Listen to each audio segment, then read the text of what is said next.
ஆகே அகட்டாடிங்கிறவர்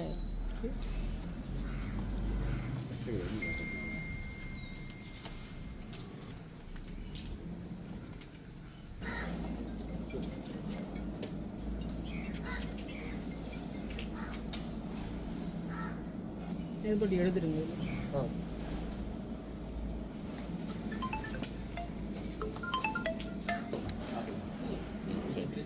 சரி.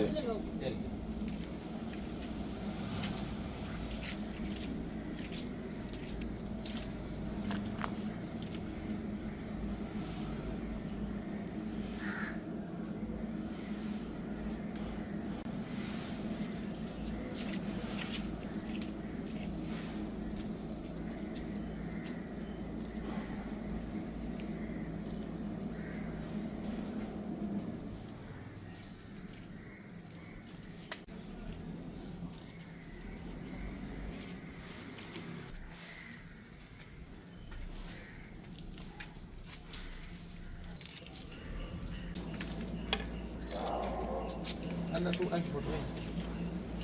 Anda sudah.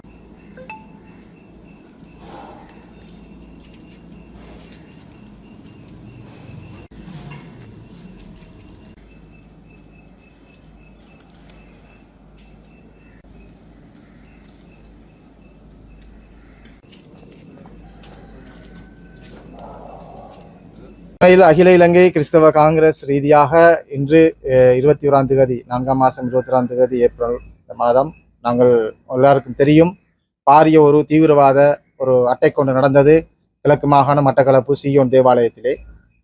அந்த நிகழ்வில் நாங்கள் அஞ்சலி செலுத்தும் முகமாக அகில இலங்கை கிறிஸ்தவ காங்கிரஸ் ரீதியாக இன்று நாங்கள் அவர்களுக்கான ஒரு மெழுகுத்திரி ஏற்றி பூமலர் செலுத்தியிருந்தோம்.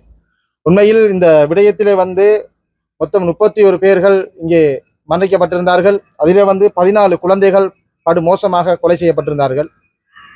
80 நபர்களுக்கு மேற்பட்டவர்கள் படுகாயமடைந்திருந்தார்கள்.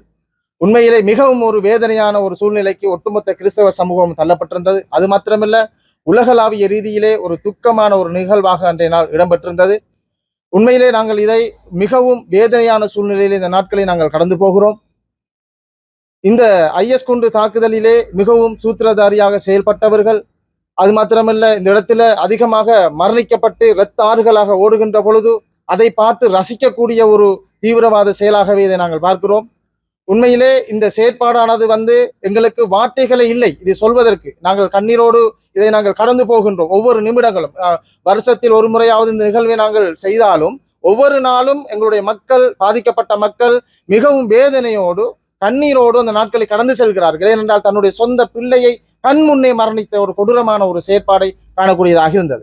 அந்த வகையிலே நாங்கள் இந்த இடத்திலே கூறிக்கொள்ளக்கூடிய விடயம் என்னென்று சொன்னால், இவ்வாறான ஒரு மத தீவிரவாதம் திட்டமிட்டு செய்ததை நாங்கள் வன்மையாக கண்டிக்கிறோம். இந்த ஈஸ்டர் படுகொலை சம்பந்தமாக கௌரவ ஜனாதிபதி அவர்கள் கூறியிருந்தார்கள், இந்த 21ஆம் தேதிக்குள்ள இதுக்கான சூத்திரதாரிகள் யார் என்பதை நாங்கள் வெளிப்படுத்துவோம் என்று. ஆனால் நாங்கள் மிகவும் ஆவலுடன் எதிர்பார்த்து கொண்டிருந்தோம். ஆனாலும் அது எங்களுக்கு திருப்தி அளிக்கவில்லை என்பதுதான் உண்மையான ஒரு பதிலாக எங்களால் கூற முடியும். ஆகவே கௌரவ ஜனாதிபதி அவர்களே, நாங்கள் உங்களிடம் ஒன்று கேட்கிறோம். உங்களுடைய இந்த ஜனாதிபதி தேர்தலுக்கு முன்பதாக, நீங்கள் ஜனாதிபதியாக வருவதற்கு முன்பதாக நீங்கள் கூறிய வாக்குகள் அனைத்தையும் நாங்கள் நம்பினோம். ஆனால் இன்று நீங்கள் சொல்லியிருந்தீர்கள், இன்றைய அளவிலே நாங்கள் அதுக்கான பதிலை உங்களுக்கு தருவோம் என்று. ஆனால் அது ஒரு மேலோட்டமான ஒரு பதிலாகவே நாங்கள் காணக்கூடியதாக இருந்தது. அது மாத்திரமில்லை, உங்களுக்கு தெரியும், நீங்கள் கிழக்கு மாகாணத்தில் வருகை தந்த பொழுது சூப்பர் முஸ்லிம் என்ற ஒரு விடயத்தை நீங்கள் கூறியிருந்தீர்கள். உண்மையிலே நாங்கள் தெளிவாக அறிந்திருந்தோம், எங்களுடைய நாட்டின் ஜனாதிபதி அவர்கள் ஒவ்வொரு பகுதிகளிலும் என்னென்ன சம்பவங்கள் நடக்கின்றது, இந்த நாட்டுக்கு எதிரான விடயங்கள் என்னென்ன நடைபெறுகிறது என்பதை மிகவும் தெளிவாக இருக்கிறார் என்று. காரணம், உங்களுக்கு தெரியும், இந்த ஈஸ்டர் படுகொலையிலே மிகவும் பயங்கரவாதியாக செயல்பட்ட சஹரான் என்ற அவனுடைய தலைமையிலே இந்த குண்டுவெடிப்புகள் நடைபெற்றிருந்தது. அவனுடைய மரணத்துக்கு பிற்பாடு அவன் கூறிய விடயம் என்னென்று சொன்னால், அவன் அந்த குண்டு தாக்கல் செய்வதற்கு முன்பாக காபீர்களை கொலை செய்ய வேண்டும் என்று சொல்லியிருந்தான். அது தெளிவாக குரானின் வார்த்தைகளை எடுத்து தெளிவாக பேசியிருந்தான். அல்லாவை ஏற்றுக்கொள்ளாதவர்கள் காபீர்கள் என்றும் அவர்கள் கொலை செய்யப்பட வேண்டும் என்றும் கூறியிருந்தான். நாங்கள் மரணித்தாலும் இதை பார்க்கின்ற ஒவ்வொரு இஸ்லாமியர்களும் நீங்கள் காபீர்களை கொலை செய்ய வேண்டும் என்று கூறியிருந்தார்கள். நாங்கள் கேட்கிறோம், யார் காபீர்கள்? என்னுடைய கிறிஸ்தவ சமூகம் உங்கள் பார்வையில் காபீர்களா? எங்களுடைய பௌத்த மக்கள் காபீர்களா? எங்களுடைய தமிழ் மக்கள், கிறிஸ்தவ மக்கள், இந்து மக்கள் எல்லாரும் காபீர்களா? அப்படி என்றால் இந்த நாட்டிலே காவிர்களை கொலை செய்ய வேண்டும் என்று சஹரான் சொல்லிவிட்டு இறந்திருக்கிறான். அதன் பிற்பாடு சூப்பர் முஸ்லிம் என்ற ஒரு விடயம் உருவாக்கப்பட்டிருக்கிறது. கௌரவ ஜனாதிபதி அவர்கள் கிழக்கு மாகாணத்திலே அவருடைய மேடை பிரச்சாரத்திலே தெளிவாக கூறியிருக்கிறார். சூப்பர் முஸ்லிம் என்ற ஒரு இனவாத குழு, மதவாத குழு ஒன்று உருவாகி இருக்கின்றது. அதே போல பாராளுமன்றத்திலே பாதுகாப்பு அமைச்சரினால் இந்த விடயம் கருத்தில் கொள்ளப்பட்டிருக்கிறது. ஆகவே இந்த ஐஎஸ் குண்டு வெடிப்புக்கு பிற்பாடும் நாங்கள் தொடர்ந்து ஒரு அச்சமான சூழ்நிலை இருக்கிறோம். மீண்டும் நாங்கள் மரணிப்பதற்கு தயார் இல்லை, மீண்டும் நாங்கள் சாகுவதற்கு தயார் இல்லை. ஏனென்றால் காவிர்கள் கொலை செய்யப்பட வேண்டும் என்ற கருத்தை முன்வைத்திருக்கிறது என்பது காவிரர்கள் அந்த நாட்டின் கௌரவ ஜனாதிபதி என்பவர் ஒரு பௌத்த மார்க்கத்திலிருந்து வந்தவர். அப்ப அவர்களுடைய பார்வையில் ஜனாதிபதி காவிரா, அவர் கொல்லப்பட வேண்டியவரா? அப்ப ஜனாதிபதியை கொள்ளுவீர்களா? அல்லது நாட்டின் மக்கள் எல்லாரையும் கொண்டு விட்டு நீங்கள் மத ரீதியான ஒரு பயங்கரவாதத்தை ஊக்குவிக்க போகிறீர்களா என்ற ஒரு கேள்விக்குறி எங்களுக்குள் இருக்கின்றது. ஆகவே இந்த நாட்டில் இருக்கின்ற பாதுகாப்பு அமைச்சுகளும் முப்படைகளும் காவல்துறைகளும் இணைந்து இந்த நாட்டிலே மத பயங்கரவாதத்துக்கு எதிராக செயல்பட வேண்டும். ஏனென்றால் இந்த பின்பதாக பாருங்கள், சிறு குழந்தைகள் துடிக்க துடிக்க கொலை செய்யப்பட்டிருக்கிறார்கள். எங்கேயோ ஒரு நாட்டிலே ஆரோ ஒருவர் இஸ்லாமிய சமூகத்தை சுட்டுக் கொண்டார் என்பதற்காக இலங்கை நாட்டில் இருக்கின்ற அப்பாவி குழந்தைகளையும் அப்பாவி மனுஷர்களையும் கொலை செய்திருக்கிறீர்கள். அதிலே தெளிவாக சஹரான் சொல்லுகிறான், எங்களுடைய கைகளினாலே நாங்கள் அந்த மருந்துகளை உற்பத்தி செய்தோம், யாருடைய காவிர்களுடைய பணங்களும் இதிலே சேர்க்கப்படவில்லை, நாங்கள் வருகிறோம் உங்களை நோக்கி என்று, நாங்கள் மரணித்தாலும் எங்கள் பின்னே வருவார்கள் என்று சொல்லி இருக்கிறார்கள். அப்படி என்றால் இந்த ஐஎஸ் தீவிரவாதம் இன்னும் முற்று பெறவில்லை, இன்னும் மத பயங்கரவாதம் இந்த இலங்கை தேசத்திலே இருக்கின்றது.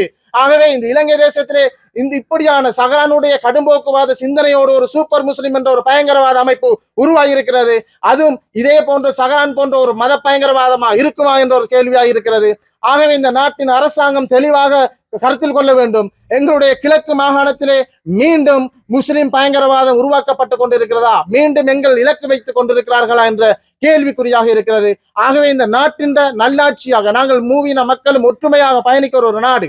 ஆகவே தொடர்ந்து நாங்கள் பார்த்து கொண்டிருக்கிறோம். கௌரவ பாராளுமன்ற உறுப்பினர் ஹிஸ்புல்லா அவர்கள் கூறுகிறார்கள், தொடர்ந்து இந்த பாராளுமன்ற எலெக்ஷனுக்கு போனதுக்கு பிறகு கடந்த காலங்களிலும் இப்பயும் கூறுகிறார், இது முஸ்லிம்களின் தாயகம், இது முஸ்லிம்களின் தாயகம் என்று கூறுகிறார். நாங்கள் கேட்கின்றோம், முஸ்லிம்களின் தாயகம் என்றால் முஸ்லிம் என்றால் யார்? முஸ்லிம் இனம் இங்கே வாழ்கிறதா? முஸ்லிம் மார்க்கத்தை பின்பற்றுகிறவர்கள் தான் இங்கே இருக்கின்றீர்கள். நீங்கள் தமிழ் பேசும் சமூகம், நீங்கள் பேசுகின்ற லாங்குவேஜ், நீங்க பேசுகின்ற மொழி தமிழ். அப்படி என்றால் நீங்கள் இஸ்லாமிய மார்க்கத்தை தழுவிருக்கிறீர்கள், நாங்கள் கிறிஸ்தவ மார்க்கத்தை பின்பற்றுகிறோம், சிங்களவர்கள் பௌத்த மார்க்கத்தை பின்பற்றுகிறார்கள். அது அவர்களுடைய கடமை, அது அவருடைய உரிமை. இதெல்லாம் விட்டு போட்டு நாங்கள் உங்களுடைய மதத்திற்கு தான் வர வேண்டும், அப்படி வரவில்லை என்றால் நீங்கள் காவிர்கள், நீங்கள் கொலை செய்யப்பட வேண்டியவர்கள், உங்களை கொல்லுவோம் என்று சொல்லுகின்ற விடயம் தவறானது. அது வன்மையாக கண்டிக்கிறோம். கௌரவ ஹிஸ்புல்லா அவர்கள் கூறுகிறார், கிழக்கு மாகாணம் முஸ்லிம்கள் தாயகம் என்று மத ரீதியான ஒரு தாயகத்தை அவர் உருவாக்க முயற்சிக்கிறாரா? அப்படி என்றால் குட்டி பாகிஸ்தானை போல உருவாக்க விரும்புகிறாரா?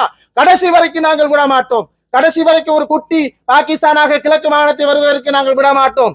இது தமிழ் மக்கள், மூவின மக்கள், முஸ்லிம் மக்கள், கிறிஸ்தவ மக்கள், இந்து மக்கள் வாழ்கின்ற ஒரு சமத்துவமான ஒரு மாகாணம். ஆகவே இங்கே மத ரீதியாக ஒரு மாகாணத்தை பிரிக்க முடியாது என்பதை மிக வன்மையாக கண்டித்துக் கொள்கிறோம். பாதிக்கப்பட்ட சமூகம் ரீதியாக மனவேதனையோடு நாங்கள் கருத்தில் கொள்கிறோம். நாங்கள் கொல்லப்பட்டிருக்கிறோம், திட்டமிட்டு வடிவாக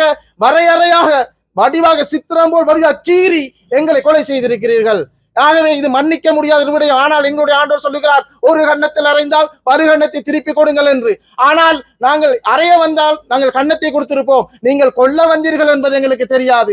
நீங்க எங்களை கொலை செய்து விட்டீர்கள், எங்கள் எதிர்கால சந்ததியை கொலை செய்து விட்டீர்கள்.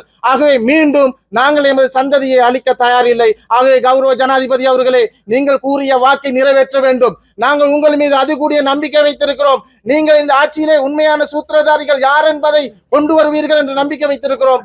காரணம் நீங்கள் உண்மையான ஒரு அரசியலை செய்வீர்கள், ஒரு மாற்றத்தை நோக்கி பயணிப்பீர்கள் என்ற நம்பிக்கையோடு நாங்கள் ஓடி வந்திருக்கிறோம். உங்களுக்கு வாக்களித்திருக்கிறோம், உங்களை ஜனாதிபதியாக்கி இருக்கிறோம். எங்களுக்கான தீர்வை நீங்கள் பெற்றுக் கொடுக்க வேண்டும். நாட்களை கடந்து செல்ல முடியாது. 2 வாரங்கள் 3 வாரங்கள் கடந்துதான் கூறுவோம் என்று சொல்ல முடியாது. உங்களுடைய இந்த ஆட்சியிலே உண்மையான சூத்திரதாரிகளை கைது செய்ய வேண்டும். மக்கள் முன்னிலை இவர்கள் தான் என்பதை நீங்கள் நிரூபிக்க வேண்டும். அப்படி என்றால் தான் உங்களுடைய ஆட்சியின் மீது எங்களுக்கு நம்பிக்கை வரும். இல்லை என்றால் நாங்கள் நம்பிக்கையற்றவர்களாகவே போக வேண்டிய சூழ்நிலையா இருக்கிறது. மீண்டும் நம்முடைய மக்கள், மரணிக்கப்பட்ட மக்களை வைத்து அரசியல் செய்ய எவரும் முன்வரக்கூடாது. தீர்வை கொண்டு வர வேண்டும். தீர்வை கொண்டு வருகிறவர்கள் எங்கள் முன்னே வாருங்கள், நாங்கள் இருவரும் கூப்பி உங்களை அரவணைக்கிறோம் என்பதை இத்தருணத்தில் தெரிவித்துக் கொண்டு விடைபெறுகிறோம்.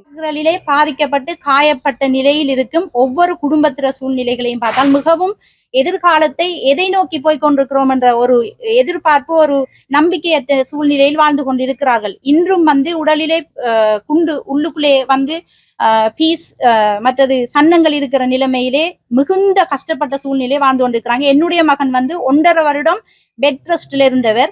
அந்த 1 வருடம் அவருடைய கல்வி பாதிக்கப்பட்டது. இப்படியான சூழ்நிலையில் இருக்கிற பிள்ளைகளுக்கு அந்த உள்ளுக்குள்ள அவர்களுக்கு அந்த குண்டு அதனுடைய பாதிப்பு, அதனுடைய சர்ஜரிகள் நடத்தப்பட்டதனால் அவர்களுக்கு மேற்கொண்டு பாடசாலை போய் படிக்கவோ அல்லது வேறு வேலைகள் செய்யவோ இயலாத நிலைமையில் இருக்கிறார்கள். இப்பவும் அவர்கள் அந்த உடல் உபாதைகளை அனுபவித்துக் கொண்டிருக்கிறார்கள். அப்ப என்ன செய்யணும்? அரசாங்கம் அப்படிப்பட்ட பிள்ளைகளுடைய எதிர்காலத்தை கொண்டு அவர்கள் வளமாய் வாழ்வதற்குரிய வசதிகளை செய்து கொடுக்கும்படி மிகவும் பணிவன்புடன் கேட்டுக்கொள்கிறேன். கிழக்கு மாகாண மட்டக்களப்பிலே சியோன் தேவாலயத்தில் பயங்கரவாத தாக்குதல் நடத்தப்பட்ட பொழுது அதற்குள்ளே இருந்தவள் நான். குழந்தைகள் வீசி எறியப்பட்டதும், குண்டு தாக்குதலினால் குழந்தைகள் வீசி எறியப்பட்டதும், தாய்மார்கள் இறந்ததும், குழந்தைகள் அதாவது நெருப்பிலே வெந்து இறந்ததையும், சதை துண்டுகளாக பீந்து போனதையும், மிகவும் கஷ்டப்பட்டு நாங்கள் வெளியேறினதும், இன்றைக்கு வரைக்கும் அந்த பாதிப்பிலே பிள்ளைகள் சரியான முறையிலே கல்வி கற்க முடியாத சூழ்நிலை, ஒரு நல்ல மருத்துவம் கிடைக்க முடியாத சூழ்நிலையில் லைஃபை கொண்டு போய் கொண்டிருக்கிறாங்க. அப்ப எதிர்காலம், அவர்களுடைய எதிர்காலம் என்னவாக அமையும் என்று பெற்றோர்களாகிய எங்களுக்கு மிகுந்த ஒரு மனவேதனையும் துன்பவுமாயிருக்கிறது. மாண்புமிகு ஜனாதிபதி அவர்களிடம் அகில இலங்கை கிறிஸ்தவ காங்கிரசின் ஊடாக இந்த இடத்திலே பாதிக்கப்பட்ட சூழ்நிலைக்குள்ளே நான் அதுக்குள்ளே இருந்த எல்லாத்தையும் அனுபவித்தவள் என்ற ரீதியாகவும், இங்கே பாதிக்கப்பட்ட ஒவ்வொரு தாய்மார்கள், ஒவ்வொரு மரணித்த குழந்தைகளுக்காகவும், காயப்பட்டு இப்பவும் வாழ்க்கையில் மிகவும் கஷ்டத்தை எதிர்நோக்கி கொண்டிருக்கிறவர்களுடைய சார்பாகவும் நான் மிகுந்த தாழ்மையுடன் கேட்டுக்கொள்கிறேன். இனியொரு குண்டுவெடிப்பை எங்களால் தாங்க முடியாது. நேற்றைய நாளிலே உயிர்ப்பு ஞாயிற்கு ஆலயத்துக்கு போகும் பொழுது நாங்க பயந்துதான் போனோம். இன்றும் குண்டு வெடிக்குமோ?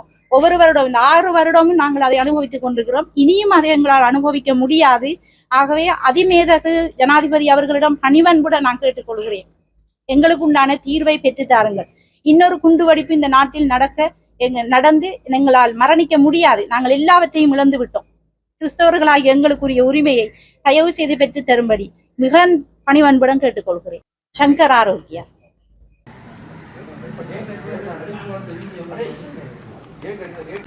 அன்றைய நாள் நாங்கள் இதால் இப்படியே தாண்டி கொண்டு போய் கொண்டிருந்தோம் ப்ரேயருக்காக. அப்போ இதில் பேக்கோட முன்னால் பேக் கட்டி பின்னால் பேக்கெல்லாம் கட்டி ஒரு ஆள் நின்றவர் விசாரிச்சு. இந்த மகன் ப்ரேயர் அவங்களோட சண்டே ஸ்கூல் அந்த படிப்பு வெளியில் வந்தவர் பாத்ரூம் ஆயிலான் இருந்தது. போயிட்டு அவர் திரும்பி வரும் பொழுது இந்த படிக்கட்டு அந்த உடைஞ்சு கிடக்கு, அந்த படிக்கட்டுக்கிட்ட வரக்குள்ள விடத்தை நின்று தானே அவர் வெடிக்க வச்சார். ஏழாம் எனக்கு ரொம்ப சரியான கவலையாக இருக்குது. எனக்கு அது திருப்பி விடத்தை பார்த்தோன்னே எனக்கு எல்லாம் அப்படியே கண்ணுக்கு முன்னால் நடக்கிற மாதிரி இருக்குது. ஊத்துப்பட்டு இருக்கக்குள்ள இந்த மகனும் அதில் கிடந்தவர், அதுக்கு பக்கத்தில் அவரோட ஃப்ரெண்டு கிடந்தவர். கால் உடைஞ்சி தலை உடைஞ்சி தலையால் பிளட் வந்து கொண்டிருந்தது. அவருக்கு அந்த எலும்பேல், அந்த தலை உடைஞ்சி பிளட் வந்ததால் தன்னால் எலும்பேலாமல் இருந்ததால் பைக் இன்னொன்று அவருக்கு மேலே கழிஞ்சி அந்த பெட்ரோல் ஊற்றுப்பட்டு கால் பற்றி கொண்டிருந்தது. அப்போ அந்த பொடியனுக்கு எலும்பவும் மேலாது. எனக்கு இன்றைக்கு வரைக்கும் அதுதான் என்ன பாதிச்சு கொண்டிருக்கு. மிகவும் ரொம்ப மனவேதனையாக இருக்குது எனக்கு அதை இப்போ நினைச்சா. அந்த மகன் அவருக்கு பக்கத்தில் இந்த மகன் அவர் பத்தல்ல, அவருக்கு பொடி ஃபுல்லாகவே பீஸ் தான், கண்ணுக்கு மட்டும் பாதிப்பு இல்லை, ஃபுல்லாகவே அவருக்கு பொடி பீஸ். காலெல்லாம் உடைஞ்சி குடல்லாம் அவருக்கு கூட பாதிப்பு வந்துட்டு, காதெல்லாம் அவருக்கு போயிட்டு. அப்போ அந்த டைமில் அவர் கூப்பிட தம்பி அவரும் ஃப்ரெண்டு. அப்போ மகனை கூப்பிட்டு என்னை காப்பாற்றுடா, என்ன கொஞ்சம் இழுத்து போடு, ஏன்னா கால் பற்றி கொண்டிருக்கு. ஒரு பக்கம் கால் பற்றி கொண்டிருக்கு பெட்ரோல் ஊற்றி, இன்னொரு பக்கம் தலையில் பிளட் வந்து கொண்டிருக்கு. அந்த பொடி எந்த கையில் இருந்தால் அவள் செத்தவை என்ன சொன்னால் வந்த சன்னம் கொண்டு வைக்கப்பட்டது எனக்கு தெரியல. நான் இந்த சாரியை நான் அன்றைக்கு கொடுத்துருந்தேன் நான். அப்போ இவ இந்த கையில் இப்படி தான் நான் வச்சுருந்தேன் நான் அவைய. அப்போ கீழே குந்திருந்து உட்கார்ந்துருந்து பிள்ளையை இப்படி பிடிச்சிட்டு இருக்கும் பொழுது எனக்கு இந்த சைடில் வெடிச்சு சத்தம் கேட்க நான் இப்படியே தான் பார்த்தேன்னா. பார்க்கும்பொழுது இந்த பிள்ளை உடனே மயங்கிட்டேன். அப்போ நான் நிஜம் பிள்ளையோட அந்த அதிர்வு சத்தத்தில் இந்த பிள்ளை மயங்கிட்டேன்னு சொல்லி. ஆனால் பிறகுதான் எனக்கு தெரியும் இந்த பிள்ளை செத்துட்டான்னு சொல்லி. எந்த கையில் இருந்தால் செத்தவை.